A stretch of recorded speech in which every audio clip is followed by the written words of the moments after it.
Okay. I haven't done these for a while, so there is going to be a plethora of mailbags coming onto the channel because I've just got such a big backlog of questions that you guys have asked, I think are worthy of pulling out. So this is Mailbag. Remember, these are questions and comments that you guys leave on the channel that I'm sort of making available to the wider channel viewing population. But before we start, normal parish notices. So if you haven't subscribed to the channel, go do it now. If you want to be notified when content like this comes up on the channel, it's the bell icon. Consider supporting the channel over on Patreon. That's the addresses down there, as are the Facebook and Instagram feeds.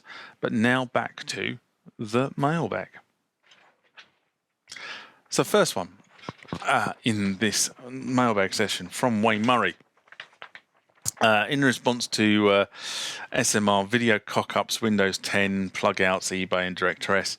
And Wayne writes, Roland is just trying it on. Do not fall for that old trick. If you want to transfer a license, just change your email address and keep the same password. A few months along, just update your password. And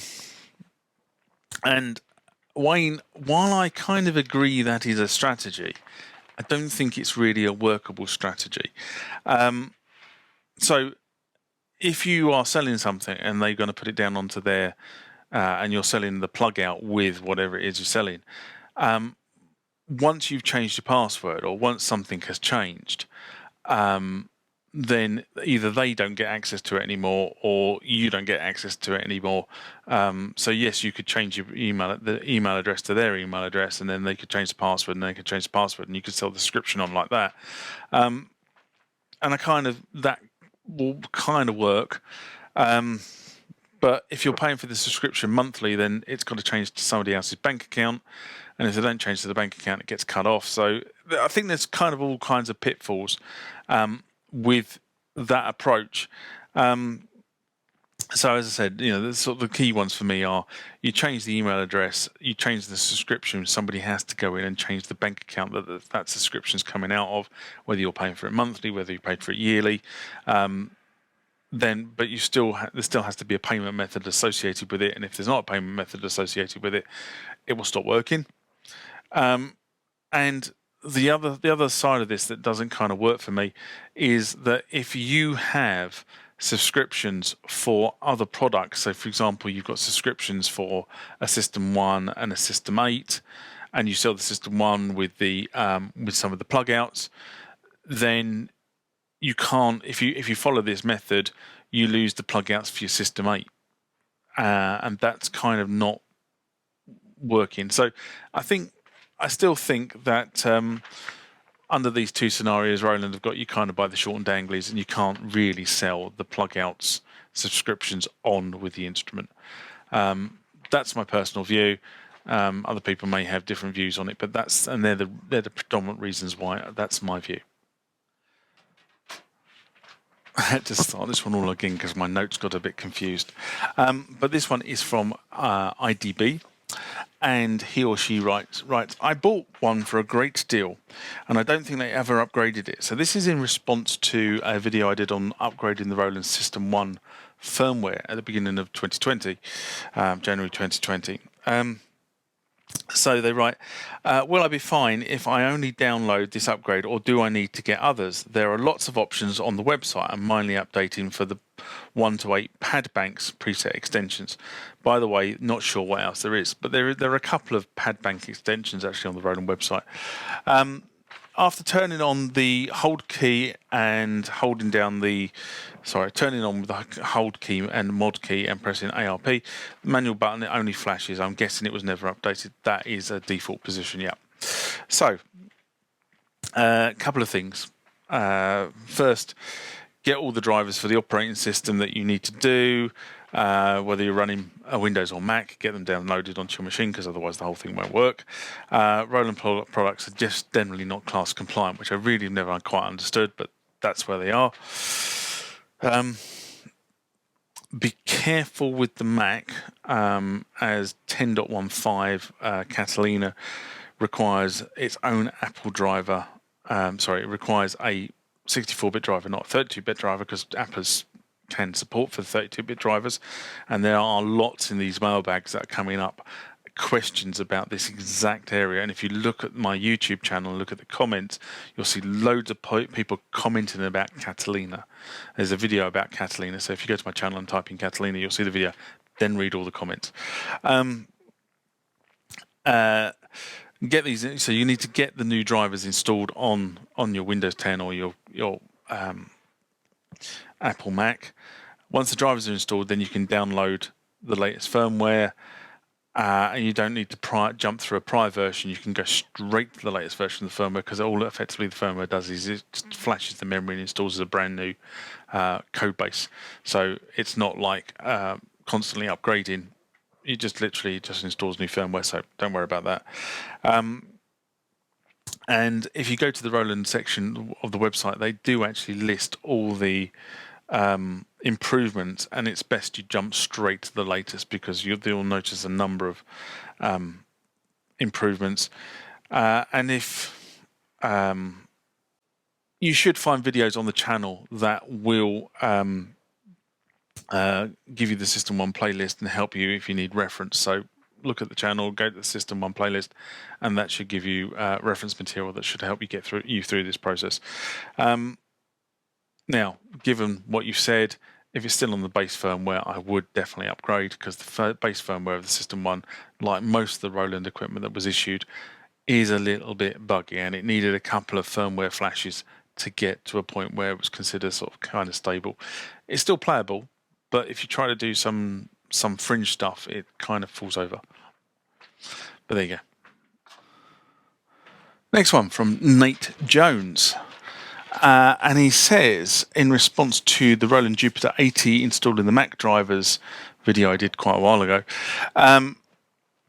can you use the Jupiter-80 as a USB mini controller for a door? And simple answer, no.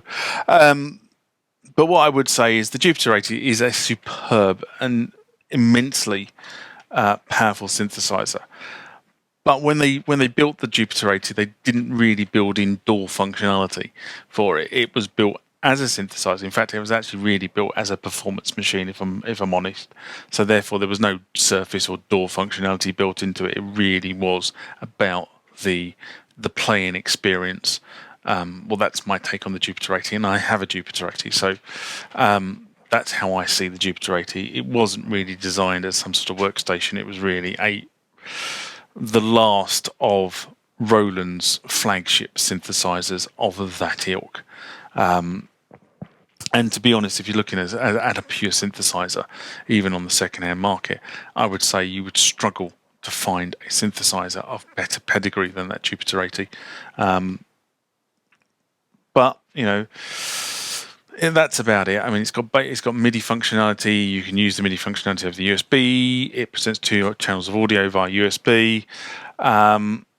It had a rather fab little iPad application for programming, which I found extremely useful. I found it really, really useful, the iPad application. Unfortunately, Roland have now dropped support for it, because they've dropped support for the Jupiter-80, so they've dropped support for the iPad app. So if you're on the current version of iOS on your iPad, guess what? You can't use it anymore. So I'm sorry, but it's that I really find unacceptable. I found a lot of this stuff unacceptable in terms of peripheral support and application support and synthesizer support once the manufacturer stops production. And this is one of those instances where they simply did. So in terms of what it can do, it's not a door, it's not a Surface, so the answer is no. So the next one comes from Diana Saw. In response to Roland upgrading the Roland drivers to Catalina version 10.15, I did beginning of this year. This has had so many comments, this video. And I've only pulled out the ones that are really pertinent to different pieces of equipment. So there are a number of comments around this. And Diana writes, hi, I have a 10.15 driver installed, but my MacBook Pro JP-80 Catalina is still not picking up my SH-01A. I went to the Roland website and it said that I needed to first update the system in the SH-01A, but the computer is not picking up the SH-01A as a drive at all. Help, what can I do? Now, I see a lot of this, and I've kind of sort of got into a script of how to do the upgrades. So the problem with this sort of diagnosis, there's quite a few things that could be going on here. But one of the key ones with Mac OS 10.13, 10.14, and 10.15 is the fact that Apple changed the security mechanism. So up until that point, when you loaded a third-party driver, you didn't have to put a security exemption in to make it work. Or I don't think you did anyway. I can't remember ever doing it until I got to 10.13. But what 10.13, what then happens is Apple blocks the driver.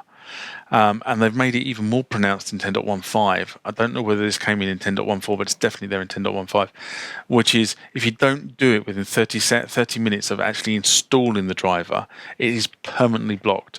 And therefore, what you then have to do is uninstall it, reinstall it, and then go and into the security center and accept it.